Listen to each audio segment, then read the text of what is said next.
کی جو ہے وہ وضاحت آپ حضرات کو بیان کرنی ہے۔ سوشل میڈیا پہ ایک جو ہے وہ حدیث جو ہے وہ گردش کر رہی ہے، وہ یہ ہے کہ جس کا معنی مفہوم یہ ہے کہ جب تم، اور حدیث مشکات میں ہے، مسند امام احمد میں بھی ہے، دیگر احادیث کتب کے اندر بھی ہے، حدیث صحیح ہے، حدیث کے اندر کسی قسم کی کوئی قباحت نہیں، نہ سند میں نہ اس کے کوئی راویوں میں۔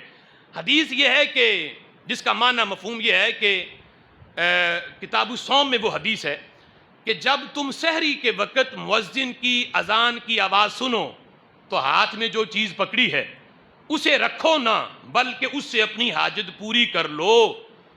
یعنی اذان سن بھی لو پھر بھی اپنی حاجت پوری کر لو، اس چیز کو رکھو نہ۔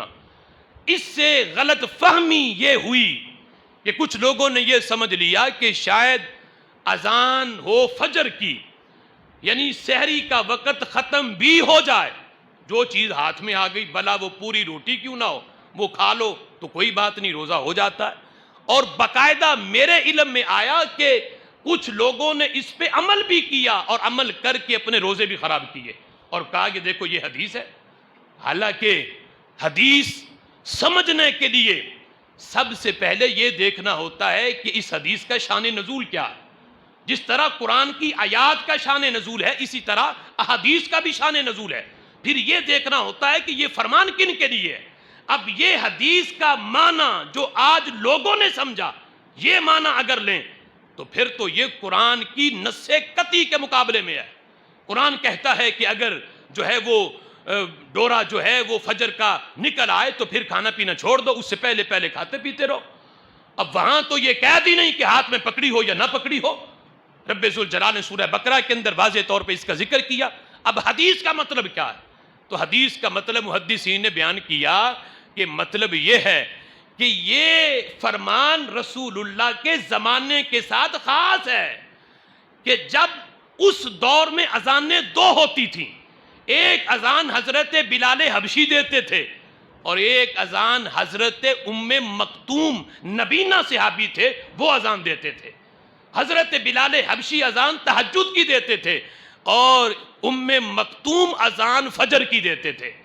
اب صحابہ چونکہ سارے تہجد گزار تھے، نماز سے محبت بڑی تھی، تو میرے محبوب نے فرمایا کہ پہلی والی جو اذان حضرت بلال دیتے تھے وہ اذان اس لیے دلوائی جاتی تھی کہ تہجد پڑھنے والوں نماز چھوڑ دو، آجو اب سحری کی طرف، وقت تھوڑا رہ گیا، اب کھا پی لو۔ تو انہیں توجہ دلانے کے لیے سحری کی طرف اذان دی جاتی۔ تو میرے محبوب نے اس اذان کے بارے میں فرمایا کہ اذان ہو جائے تو ہاتھ میں چیز پکڑی ہو، کھاتے پیتے رہو۔ بلال کی اذان، دوسری حدیث کا میں تمہیں سنانے لگا ہوں، میرے محبوب فرماتے ہیں اے میرے صحابہ، بلال کی اذان تمہیں دھوکے میں نہ ڈالے۔ بلال اذان دیں تو کھاؤ پیو، یہاں تک کہ اذان دیں حضرت ابن ام مکتوم، وہ اذان دے تو پھر کھانا پینا چھوڑ دو۔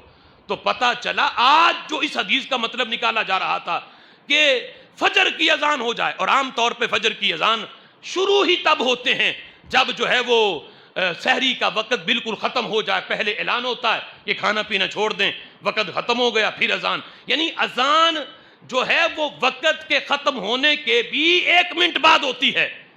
اور آج کوئی کہے کہ کوئی نہیں اذان ہو رہی ہے، اذان کے دوران کھاتے پیتے رہو، اور یہ حدیث پیش کرے تو وہ غلط ہے۔ حدیث کا معنی مفہوم وہ غلط بیان کر رہا ہے، اور اس کی اتنی سخت وعید ہے۔ میرے محبوب فرماتے ہیں جو جان بوجھ کے میرے فرمان کا وہ منشا نہ ہو، میرے فرمان کا وہ معنی مفہوم نہ ہو، جان بوجھ کے کوئی میری طرف جھوٹ منسوب کرے، تو میرے آقا فرماتے ہیں اسے چاہیے کہ اپنا ٹھکانہ جہنم میں بنا لے، وہ پکا جہنمی ہے جو بندہ جان بوجھ کے میری طرف جھوٹ باندھتا ہے۔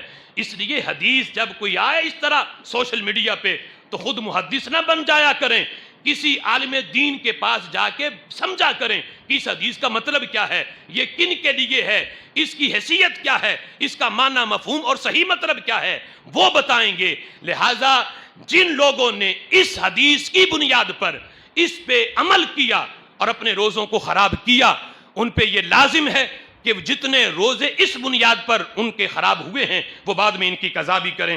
اللہ تعالیٰ عمل کی توفیق عطا فرمائے۔